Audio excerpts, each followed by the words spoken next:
মনের কথাটা অবলীলাক্রমে বলে দিতে পারেন, এটাই তার শিক্ষা, এটাই তার পরম্পরার মনে হয় একটা বিশাল প্লাস পয়েন্ট আমি বলবো। আমি একটু বলে দিচ্ছি বুকিং নাম্বারটা 7596893900। এটি হলো বুকিং নাম্বার বা কন্ট্যাক্ট নাম্বার বা যোগাযোগ নাম্বার, যার মাধ্যমে আপনি অ্যাপয়েন্টমেন্ট করে আসতে পারছেন। বুকিং করতে হবে আগে থেকে। আর কোথায় আপনারা পেয়ে যাচ্ছেন স্যারকে আমি একটু জানিয়ে দিচ্ছি। দমদমে প্রাইভেট রোড, যেটা কিন্তু HDFC ব্যাংকের পাশে, সেটাই হলো, এবং 4th এবং 4th শনিবার কিন্তু আপনারা বোম্বেতে পাচ্ছেন। এটা আপনাদের আমরা জানিয়ে দিলাম। এবার কি করবেন, আপনারা ফোনের মাধ্যমে ডিটেলসটা জেনে নেবেন যে কোথায় গেলে কি করলে কি করতে হবে, সব কিছু তিনি বলে দেবেন। আর আরেকটা যেটা কিন্তু স্যার এই যে 6ই ডিসেম্বর এবং 7ই ডিসেম্বরে প্রত্যেক বছরই তিনি কিন্তু এই কার্যটি করেন মানুষের জন্য। নানান সমস্যা নিয়ে মানুষ তার কাছে আসেন তারাপীঠে মহাশ্মশানে, সেখানে এসে তিনি সেইগুলোকে খণ্ডন করেন। গ্রহগত যা যা সমস্যা রয়েছে সেই জায়গা থেকে যদি মুক্তি পেতে চান তাহলে কিন্তু এই মানুষটির কাছে আসতে হবে 6 এবং 7ই ডিসেম্বর। এটা হলো দ্বিতীয় ভান্ডারা। প্রথম ভান্ডারা হয়ে গেছে 25 সালে এবং দ্বিতীয় ভান্ডারা হবে একদম ডিসেম্বরে, এন্ড অফ ডিসেম্বর যাকে বলে, বছরের শেষে। এইটা আপনাদের জানিয়ে দিলাম এবং সেখানে সবকিছু আপনারা আসতে হবে, সবকিছু ওখানে ব্যবস্থা রয়েছে। এবং সকাল 11টা থেকে কিন্তু অনুষ্ঠান শুরু হবে 4 নম্বর ঘরে, এটাও আপনাদের জানিয়ে দিলাম। বুকিং নাম্বারটা আরেকবার আমি বলে দিচ্ছি 7596893900। আর 510-এর পরিবর্তে 310-এর আপনাদের দক্ষিণা, এটাও আপনাদের আমরা জানিয়ে দিলাম। একজন বন্ধু রয়েছে, নমস্কার, কে আছেন সঙ্গে? টেলিভিশনের সাউন্ডটা কিন্তু ফিডব্যাক হচ্ছে, আপনি একটু সাউন্ডটাকে একেবারে মিউট করে কথা বলুন, সাইড হয়ে মোবাইল নিয়ে কথা বলুন। বলুন। নমস্কার, কে আছেন সঙ্গে? হ্যাঁ আছি তো। বলুন বলুন, আপনি বলবেন। হ্যাঁ, কে বলছেন? নাম বলুন। নাম, কোথা থেকে বলছেন, কার বিষয়ে? আমি দঞ্জুর হাওড়া দঞ্জুর থেকে বলছি। আচ্ছা, কার সম্পর্কে জানতে চান? আমার নাতির সম্বন্ধে জানতে চাই। আচ্ছা, নাতির নাম বলেন। নাতির নাম সোনাল দাস। কি দাস? সোনাল দাস। আচ্ছা সোনাল। আচ্ছা, ডেট অফ বার্থ বলুন। জন্ম তারিখ, সময়, জন্মস্থান। জন্ম তারিখ হচ্ছে 1993, তার 7ই এপ্রিল। 7ই এপ্রিল। টাইমিংটা বলুন। টাইমিংটা রাত্রি 9:20। রাত্রি 9:20। স্থান হলো হাওড়া দাসনগর। হাওড়া দাসনগর। হ্যাঁ। আচ্ছা, তুলা রাশি বৃশ্চিক লগ্ন, তুলা রাশি বৃশ্চিক লগ্ন, লগ্নে বসে রয়েছে রাহু।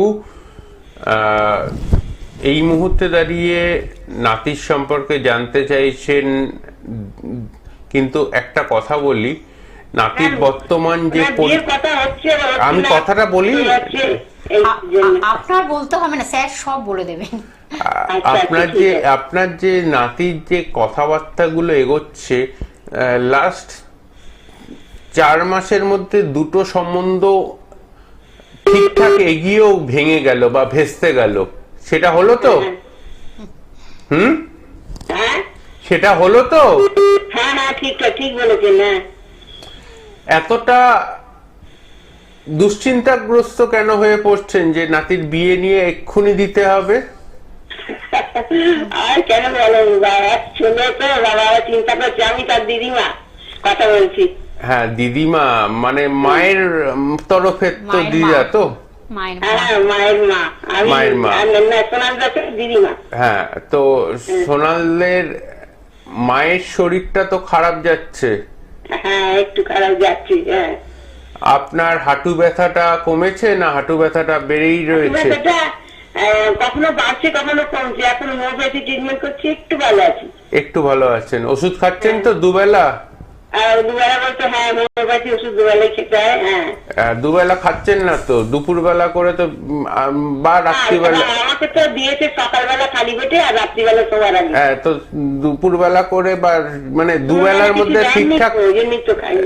না, সকালে যে খালি পেটে বা রাতে শোয়ার আগে, এই দুটোর মধ্যে একবার ঠিকঠাক খাচ্ছেন, একবার ভুলভাল মানে স্কিপ করে যাচ্ছেন, খাচ্ছেন না, এরকম হচ্ছে কেন? না, আমি রোজই শোয়ার আগে আমার কোলেস্টেরল ওষুধ খেতে হয়, তার 15 মিনিট বাদে ওই হোমিওপ্যাথি ওষুধটা খাই, খেয়ে শুই। ওষুধ খান, তা না হলে কিন্তু আপনার হাঁটু ব্যথা, কোমর ব্যথা যথেষ্ট ভোগাবে আপনাকে। হ্যাঁ, সেরকমই তো হচ্ছে দাদা। হ্যাঁ, তো চিন্তা করার কিছু নেই, 26 সালে নাতির বিয়ে ধুমধাম করে দিন। হ্যাঁ, আপনি আশীর্বাদ করুন। আমি আশীর্বাদ করছি। আমি আজকে অনুষ্ঠানের শুরুতেই বিয়ে যাদের হচ্ছে না তাদের জন্য একাদশীর দিন একটা ক্রিয়া করতে বলেছি। যাদেরই বিয়ে হচ্ছে, হ্যাঁ আরেকবার বলে দিন না। আরেকবার বলে দিচ্ছি, ফোনটা রাখুন, লাস্ট আপনি সময়। ফোন রেখে আপনি শুনুন টিভিতে।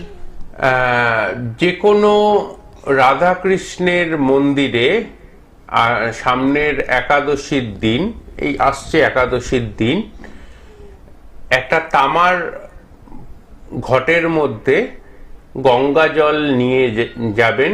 গঙ্গা জল নিয়ে গিয়ে রাধাকৃষ্ণের মন্দিরের যে চৌকাট আছে, রাধাকৃষ্ণের মন্দিরের যে চৌকাট রয়েছে, সেই চৌকাটটা অবশ্যই একাদশী থাকাকালীন সময়ে, কিন্তু মানে তিথিগতভাবে একাদশী থাকাকালীনই কিন্তু এই ক্রিয়াটা করতে হবে। এমন না যে একাদশীর পালনী আছে সেই হিসেবে করলাম, তাহলে কিন্তু হবে না। একাদশী মানে দশমী ছেড়ে যাচ্ছে, একাদশী শুরু হচ্ছে, আবার দ্বাদশী পড়ার আগে ওই একাদশী থাকার সময়ের মধ্যে এই ক্রিয়াটি করতে হবে। এই যে কোনো রাধাকৃষ্ণের মন্দিরে যাবেন এবং চৌকাটটা গঙ্গা জল দিয়ে ধুয়ে দেবেন এবং মনস্কামনা জানাবেন। যাদের বিয়ে হচ্ছে না, যাদের বিয়ে বারবার ঠিক হয়েও ভেঙে যাচ্ছে, তাদের জন্য বলবো এই ক্রিয়াটা এই একাদশীর দিনকে করুন। আমি আচার্য অনির্বাণ টেবিল বাজিয়ে গ্যারেন্টি দিতে পারি, যাদের বিয়ে হচ্ছে না তাদের বিয়ে হবেই হবে।